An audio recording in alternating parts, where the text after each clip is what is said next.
우리 부부가 결혼한 지도 어느덧 5년이라는 시간이 흘렀다.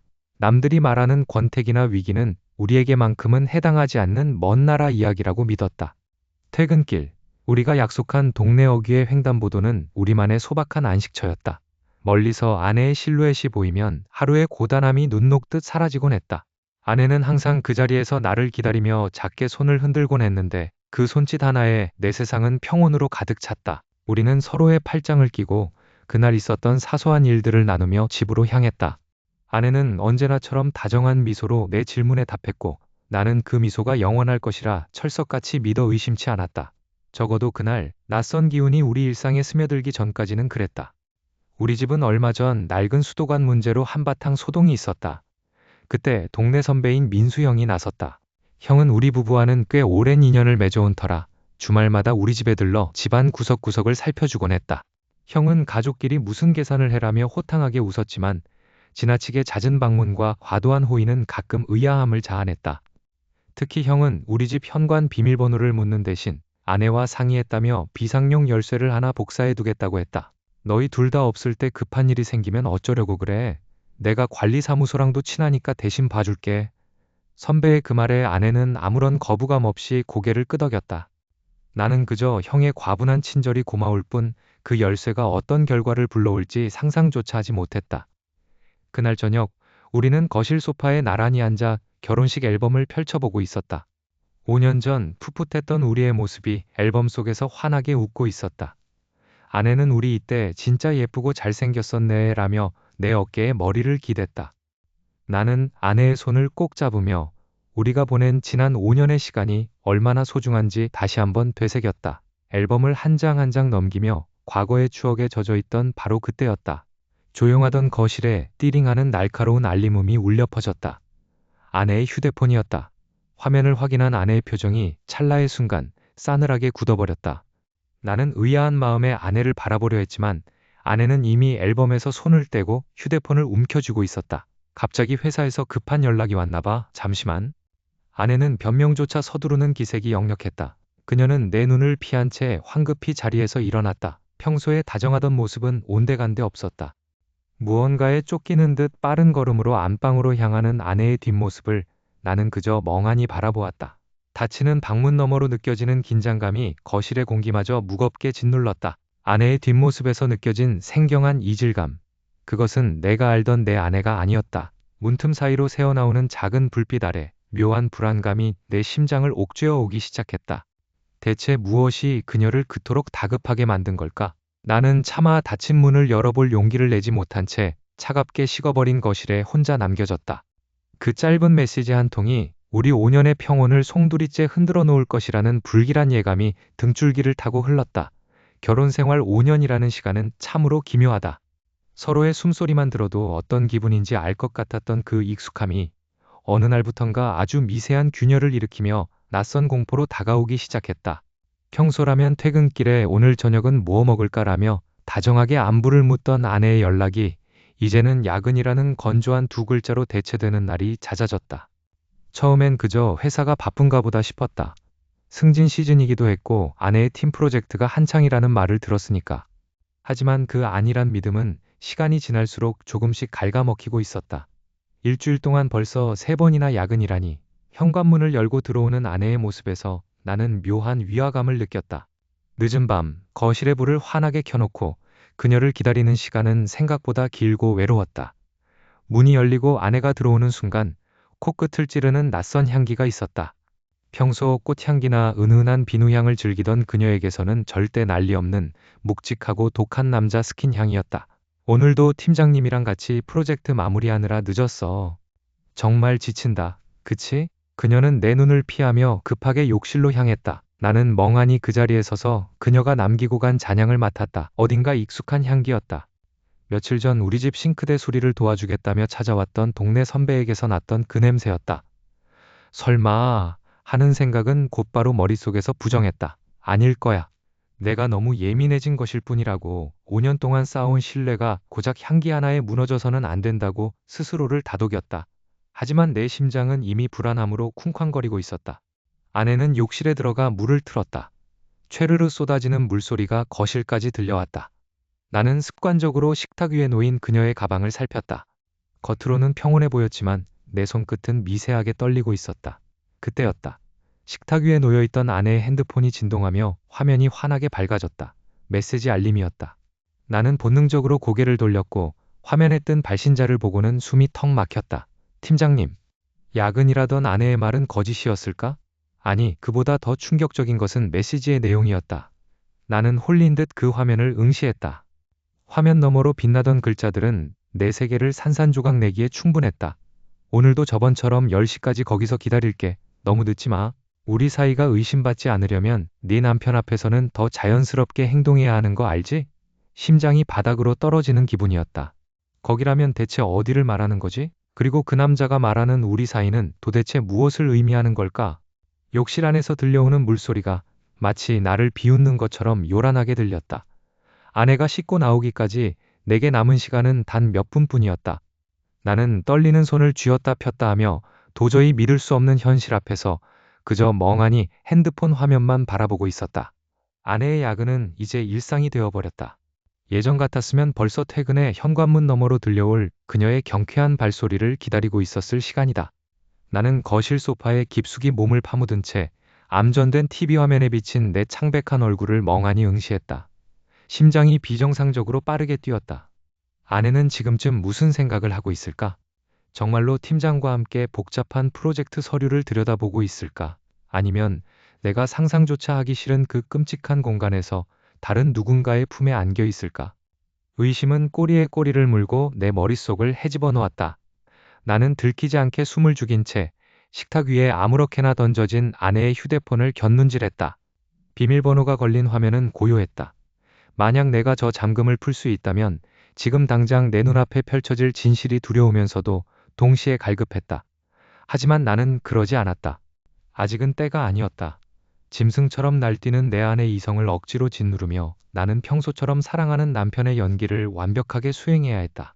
다음 날부터 나는 본격적으로 움직이기 시작했다. 아내가 집을 나서고 나면 나는 곧바로 서재에 틀어박혀 카드 명세서를 훑었다. 평소라면 그냥 지나쳤을 사소한 결제 내역들이 하나둘씩 눈에 들어오기 시작했다. 주말 오후 아내가 도서관에 간다고 했던 날의 결제 기록이다. 집 근처 대형 도서관이 아닌 버스를 타고 한참을 나가야 하는 변두리 동네의 이름 모를 카페들. 그것도 아주 외진 곳에 위치한 손님이라곤 거의 없는 한적한 카페에서 매번 5,000원, 7,000원 단위의 결제가 반복되고 있었다. 심지어 그 카페들은 공교롭게도 동네 선배가 운영하는 헬스장 근처이거나 선배가 자주 방문한다고 했던 지역들과 묘하게 겹쳤다. 처음에는 우연이라 생각하려 애썼다. 하지만 반복되는 우연은 필연이라는 말이 떠올랐다. 내 손끝이 미세하게 떨렸다. 그동안 그 선배가 우리 집을 드나들며 보여주었던 그 가식적인 미소. 너희 부부 정말 보기 좋다며 내 어깨를 툭툭 치던 그 손길이 사실은 나를 비웃고 있었던 것일까? 나는 마른 세수를 하며 거울을 보았다. 거울 속에 나는 한없이 초라했다. 바보같이 아내의 야근을 걱정하며 따뜻한 국을 끓여놓던 지난주까지의 내가 혐오스럽게 느껴졌다. 그날 저녁 아내가 돌아왔다. 여전히 그녀의 옷에서는 옅은 남성용 스킨 냄새가 섞인 기묘한 향기가 났다. 그녀는 아무 일도 없었다는 듯 피곤한 기색으로 내게 웃어 보였다. 오늘도 많이 바빠지? 팀장이 자꾸 일을 떠넘겨서 죽겠어. 그 거짓말이 너무나도 태연해서 소름이 끼쳤다. 나는 최대한 자연스럽게 입꼬리를 올리며 그녀의 가방을 받아들었다. 내일 출근할 때 가방을 가볍게 해주겠다는 핑계였다. 그래, 고생 많았어. 옷은 내가 걸어둘 테니까 먼저 씻어. 아내가 화장실로 들어가는 것을 확인한 뒤 나는 떨리는 손으로 그녀의 가방 지퍼를 열었다. 소지품을 하나씩 꺼내 확인하던 중 안쪽 깊숙한 주머니에서 묵직한 물체가 손에 잡혔다.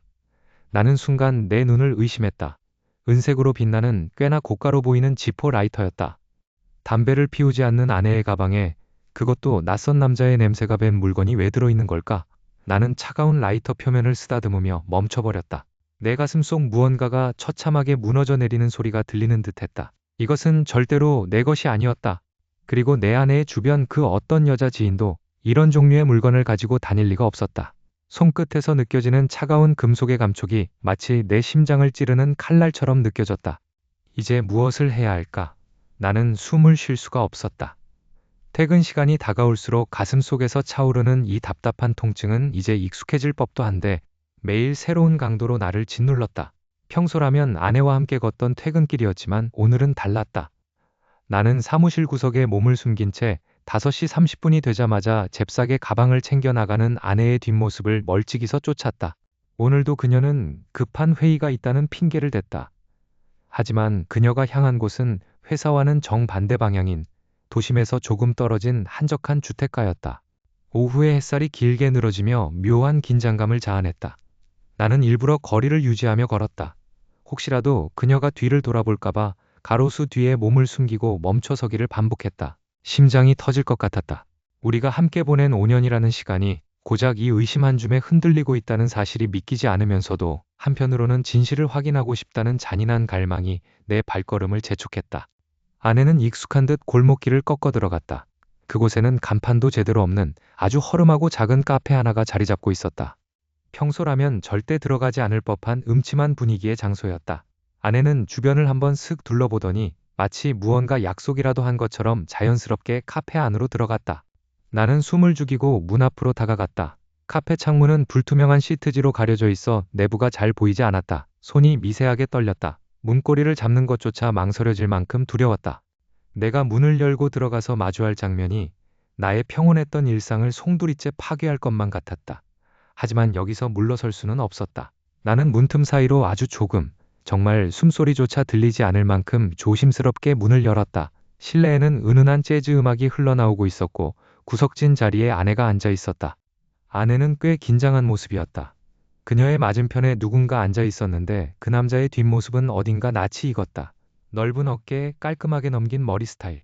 우리 집을 수시로 드나들며 가구 수리를 도와주겠다며 호의를 베풀던 그 선배였다. 등골이 서늘해졌다. 설마 아니겠지. 설마 그 사람이겠어? 수만 가지 생각이 머릿속을 스치고 지나갔다. 드디어 아내가 맞은편에 앉은 남자의 손을 덥석 잡았다. 마치 오랫동안 애타게 기다려온 연인처럼. 아내의 표정은 내가 집에서는 한 번도 본 적 없는 아주 애틋하고 사랑스러운 얼굴로 빛나고 있었다. 그 손길에는 분명한 애정이 담겨 있었다. 남자가 몸을 조금 앞으로 숙이며 아내에게 무언가 속삭이자 아내는 수줍게 웃으며 고개를 끄덕였다. 두 사람의 거리는 좁혀졌고 이제 남자가 고개만 살짝 돌리면 얼굴이 보일 듯했다. 하지만 하필이면 테이블 옆에 놓인 화분과 기둥이 남자의 얼굴을 교묘하게 가리고 있었다. 나는 입술을 꽉 깨물었다. 심장이 귀에서 울리는 것 같았다. 저 남자가 도대체 누구인지, 저 사람이 왜 내 아내의 손을 잡고 있는지 확인해야만 했다. 나는 조금 더 안을 들여다보기 위해 몸을 숙였다. 남자가 아내의 손등을 부드럽게 쓰다듬으며 이제 자리에서 일어나려는 듯 움직임을 보였다. 과연 저 가식적인 미소를 짓고 있는 남자의 정체는 누구일까? 나는 숨을 멈추고 그가 얼굴을 드러내기만을 기다렸다. 손에 쥔 스마트폰이 땀으로 젖어 미끄러질 것 같았다. 창밖으로 들리는 자동차 경적 소리가 오늘따라 왜 이렇게 크게만 느껴지는지 나는 다시 한번 문틈에 눈을 바짝 붙였다. 이제 그가 일어선다. 고개가 천천히 돌아간다. 그가 돌아보는 순간 내 5년의 결혼 생활은 완전히 끝장나거나 혹은 지옥 같은 현실의 시작을 알릴 것이다. 찰나의 순간 남자의 옆얼굴이 기둥 너머로 살며시 드러나기 시작했다. 현관문을 열고 들어서는 순간 집안에는 정막만이 감돌았다. 평소라면 나를 반기며 웃음 섞인 인사를 건넸을 아내였지만 오늘따라 거실의 공기는 차갑게 식어 있었다. 나는 짐짓 아무 일도 없었다는 듯 현관의 구두를 가지런히 벗어두고는 거실로 걸어 들어갔다.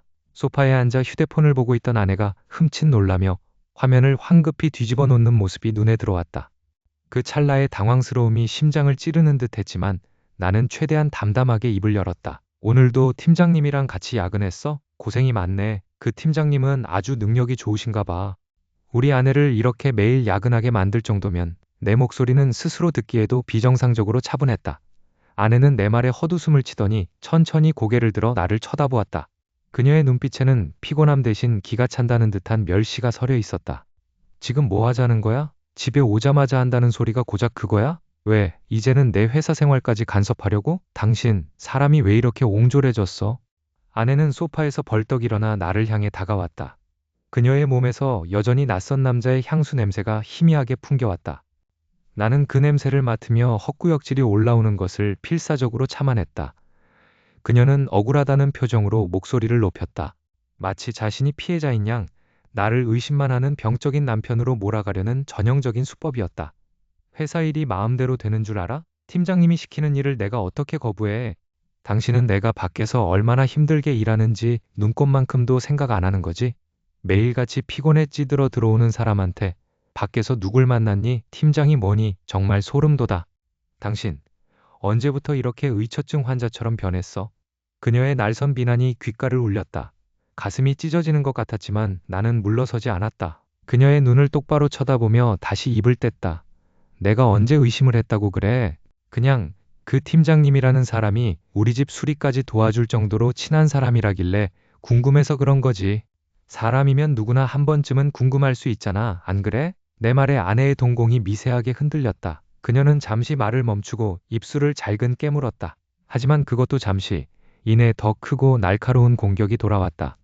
선배가 도와준 건 고마워서 그런 거잖아. 당신이 바빠서 못 챙기는 거. 그 사람이 대신 좀 봐준 게 그렇게 배가 아파? 당신은 정말 구제불능이야. 남편이라는 사람이 아내를 믿기는커녕 이런 식으로 매일 검문하듯이 구니까 정이 떨어지는 거야. 나 더 이상은 당신이랑 이런 시시껄렁한 의심 주고받으면서 살기 싫어. 솔직히 말해봐. 당신 지금 나 미행이라도 한 거야? 아니면 사람이라도 붙인 거야? 얼굴 표정이 왜 그렇게 더러워? 그녀의 언성은 점점 높아졌다. 자신의 잘못을 가리기 위해 나를 공격자로 만드는 그녀의 화법은 이미 익숙해질 대로 익숙해진 것이었다. 나는 억울함과 분노가 뒤섞인 감정을 억누르며 그녀의 휴대폰을 힐끗 바라보았다.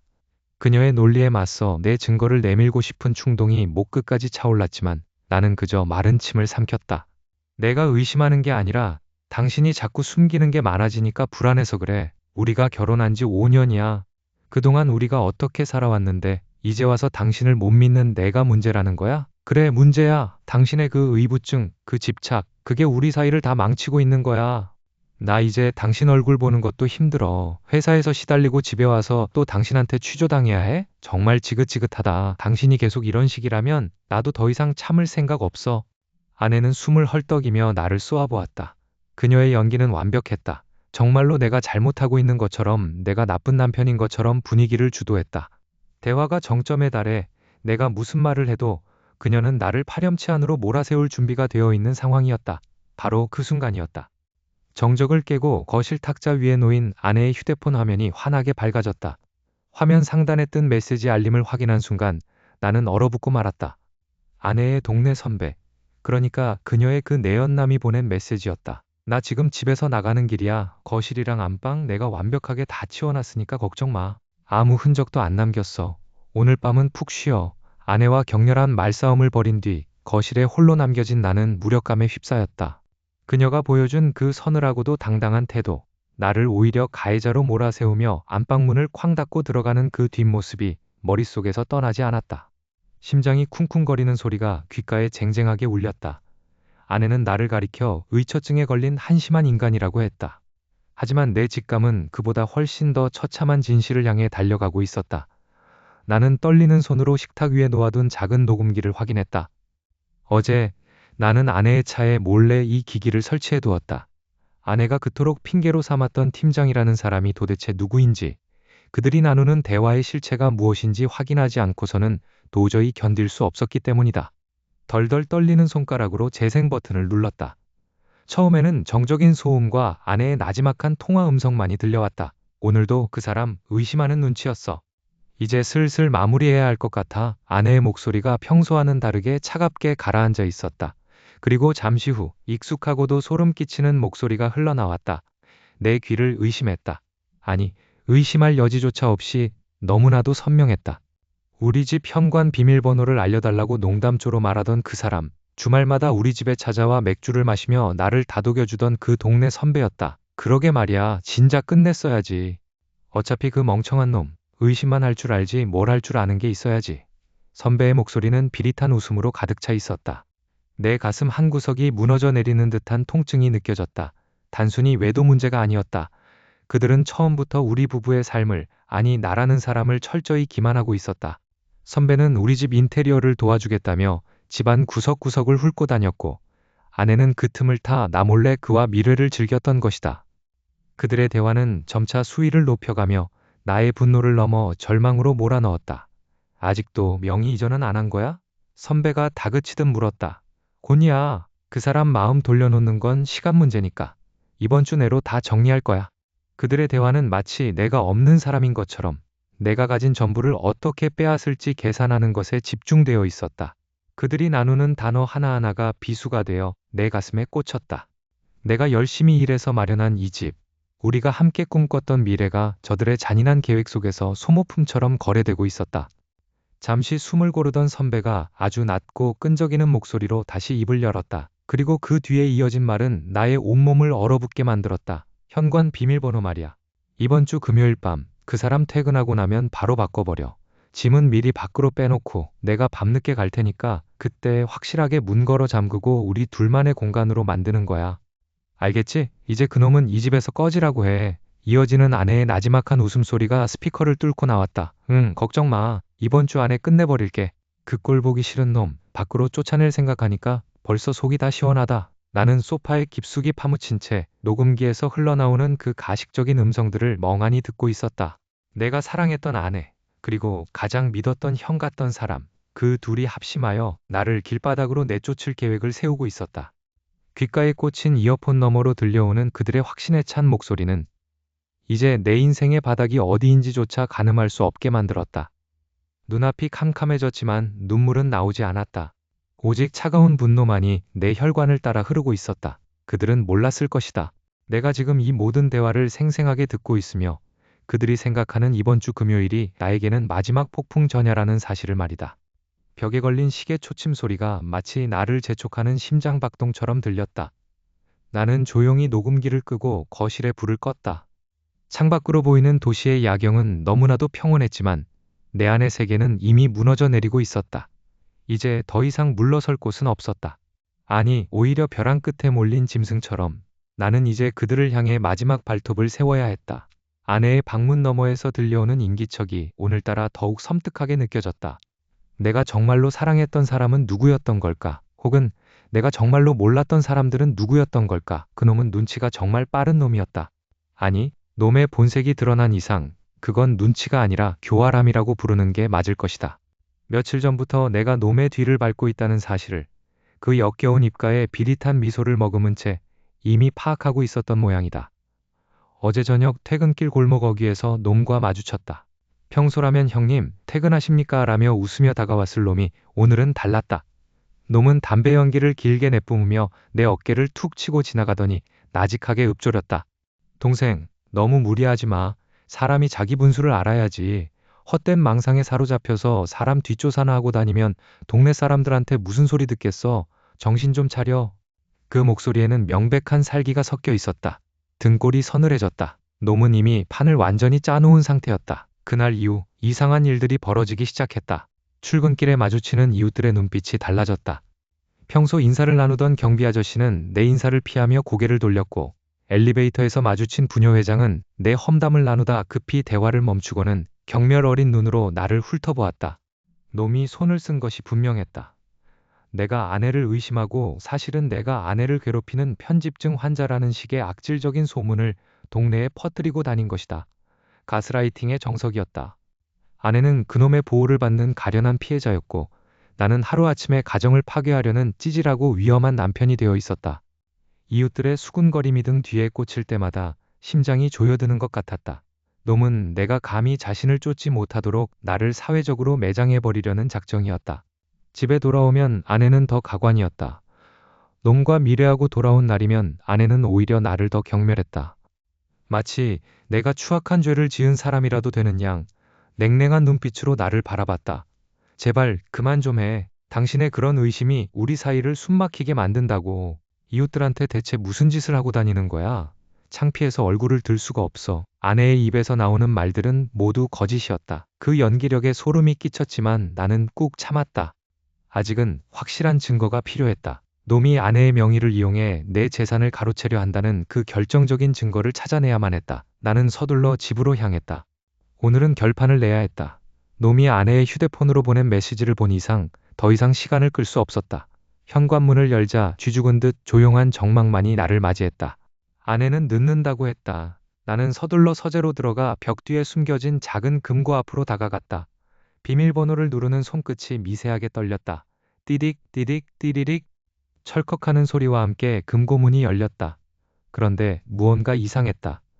평소라면 차곡차곡 정리되어 있어야 할 서류 뭉치들이 보이지 않았다. 심장이 덜컥 내려앉았다. 나는 급히 손을 뻗어 금고 안을 더듬었다. 텅 비어 있었다. 내 명의로 된 아파트 등기부 등본, 인감증명서, 통장, 그리고 그동안 모아둔 모든 자산의 권리증이 흔적도 없이 사라져 있었다. 머릿속이 하얗게 전멸했다. 놈은 이미 내 발밑의 땅을 모두 파내고 있었다. 놈과 아내, 둘이서 작당하고 내 인생을 통째로 털어갔다는 사실을 깨닫는 순간 현관문에서 도어락 소리가 들려왔다. 거실의 공기는 마치 얼음장처럼 차갑게 식어 있었다. 퇴근 후 현관문을 열었을 때 익숙한 우리 집의 풍경은 낯선 타인들의 침범으로 인해 완전히 뒤바뀌어 있었다. 소파 중앙에 나란히 앉아있는 아내와 그 옆에 당연하다는 듯이 자리를 잡고 앉아있는 선배. 그 가식적인 얼굴을 보는 순간 심장 깊은 곳에서부터 뜨거운 분노가 치밀어 올라 손끝이 파르르 떨렸다.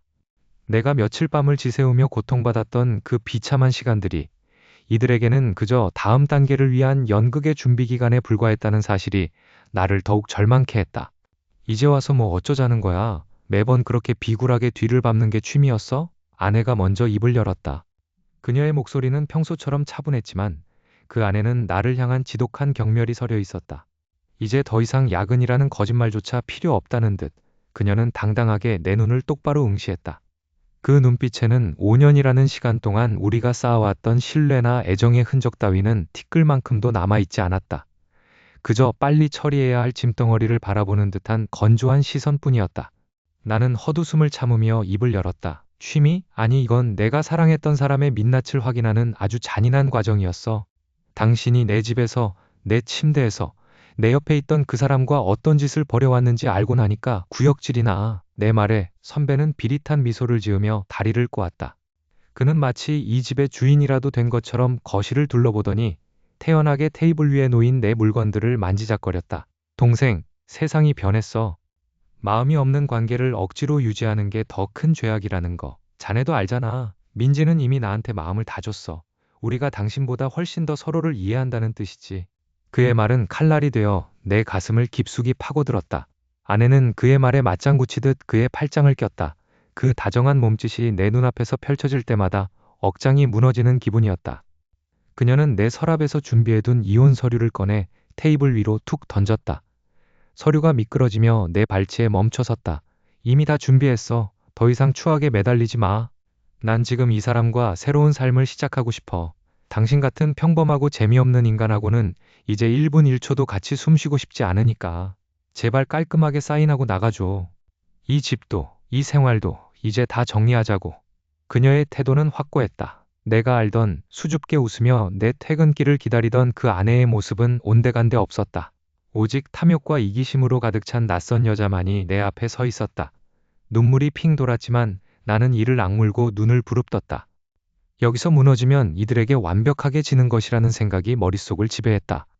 이 모든 게 계획이었나? 처음부터 나를 기만하고 이 집까지 가로채려는 속셈이었냐고. 내 외침은 거실 벽을 맞고 메아리쳐 돌아왔다. 하지만 그들은 전혀 동요하지 않았다. 오히려 한심하다는 듯 서로를 바라보며 나지막이 웃음을 터뜨릴 뿐이었다. 내가 겪은 고통은 그들에게 그저 조롱거리였다. 아내는 나를 쳐다보지도 않은 채 그저 선배의 어깨에 머리를 기대며 나를 투명인간 취급했다. 그때였다. 소파에서 일어난 선배가 천천히 나를 향해 걸어오기 시작했다. 그의 발걸음 하나하나가 내 신경을 곤두세웠다. 그는 멈춰서서 내 앞을 가로막고 마치 승자의 전리품을 과시하듯 내 아내의 어깨를 감싸 안았다. 그의 손길이 닿자 아내는 만족스러운 표정으로 눈을 감았다. 그 기만적인 모습에 나는 주먹을 꽉 쥐었지만 내 몸은 마치 마비된 것처럼 꼼짝도 할 수 없었다. 선배는 내 얼굴을 가까이서 훑어보며 입가에 승리자의 오만한 웃음을 띠고는 귓가에 낮게 속삭였다. 이제 그만 짐 싸서 나가. 어차피 당신이 붙잡고 있어봤자 변하는 건 없어. 이미 다 끝났으니까. 자, 이제 더 이상 미련 갖지 마. 이제는 정말로 당신이 내 자리를 비워줘야 할 시간이 된 것 같네. 이제야말로 당신보다 훨씬 더 우리 민지를 행복하게 해줄 더 승격인 사람이 누군지 확실히 알게 될 테니까. 현관문을 닫고 나오는 순간 내 등 뒤로 5년이라는 세월이 와르르 무너져 내리는 소리가 들렸다. 아니, 어쩌면 그 소리는 나를 짓누르던 거대한 껍데기가 깨지는 소리였을지도 모르겠다. 차가운 밤 공기가 폐부 깊숙이 들어왔다. 그동안 내가 이 집 안에서 숨쉬고 살았던 공기가 얼마나 탁하고 거짓된 것이었는지 밖으로 나오고 나서야 비로소 깨달았다. 손에는 작은 USB 하나가 묵직하게 들려 있었다. 그 안에는 그들이 내 안방에서 나눈 은밀한 대화와 나를 향해 비웃음을 던지던 그 가식적인 얼굴들이 고스란히 담겨 있었다. 나는 짐을 챙기면서 마지막으로 거실을 둘러보았다. 아내와 함께 맞춘 소파, 웃고 떠들며 영화를 보던 스크린, 그리고 선배라는 작자가 뻔뻔하게 앉아 커피를 마시던 그 자리까지. 모든 곳에 그들의 기만과 배신이 묻어 있었다. 이제 이곳은 내게 안식처가 아닌 끔찍한 범죄 현장일 뿐이었다. 가슴 한구석이 욱신거렸지만 역설적이게도 눈물은 나오지 않았다. 대신 그 자리를 서늘한 분노와 치밀한 계산이 채웠다. 이제부터는 감정이 아닌 법과 진실이 지배하는 게임을 시작할 생각이다. 차에 올라타 시동을 걸자 라디오에서 흘러나오는 경쾌한 음악이 오히려 비현실적으로 느껴졌다. 나는 블랙박스 영상을 다시 한번 확인했다. 법정에서 판사가 이 영상을 보고 그들의 일그러진 표정을 마주하게 될 장면을 상상하니 비로소 입가에 옅은 미소가 번졌다. 그들은 내가 바보처럼 순순히 이혼 서류에 도장을 찍고 쫓겨나길 바랐겠지. 하지만 나는 그들이 생각하는 것보다 훨씬 더 질기고 잔인한 방법으로 그들의 밑바닥을 세상에 드러낼 작정이다. 변호사와 이미 수차례 상의를 마쳤다. 증거는 완벽했다. 재산 분할은 물론 위자료 청구까지 그들이 나를 무시하고 짓밟았던 대가를 단 한 원도 남기지 않고 돌려받을 것이다. 동네 어귀를 벗어나자 멀어지는 아파트 단지의 불빛이 마치 꺼져가는 촛불처럼 위태로워 보였다. 그곳에 남겨진 그들은 과연 승리감에 취해 있을까? 아니면 다가올 폭풍을 조금이라도 예감하고 있을까? 선배가 뱉던 비열한 조롱과 아내의 차가운 눈빛이 뇌리를 스쳤다. 하지만 이제는 상관없다. 나는 오늘 밤 나를 갉아먹던 과거의 나와 작별했다. 더는 속아주는 착한 남편도 눈치 보는 호구도 없다. 나는 차를 도로 위로 거칠게 몰았다. 내 앞에 펼쳐진 길은 어둡고 낯설었지만 적어도 그들이 쳐놓은 덫은 아니었다. 지독했던 고통의 시간은 이제 끝났다. 지금부터는 반격의 시간이다. 내 손에 쥔 증거들이 그들의 일상을 어떻게 산산조각 낼지 지켜보는 것. 그것이 내가 선택한 복수의 서막이다. 모든 준비는 끝났다. 이제 법정이라는 무대 위에서 그들이 얼마나 추악하게 발버둥치는지 구경할 차례다. 나는 핸들을 꽉 쥐며 다짐했다. 절대 용서는 없다고. 내 명예와 잃어버린 시간, 그리고 나라는 사람 자체를 유린한 대가는 혹독하게 치르게 할 것이다. 다시금 고요해진 차 안에서 나는 깊은 한숨을 내쉬었다. 이제 정말 혼자가 되었다.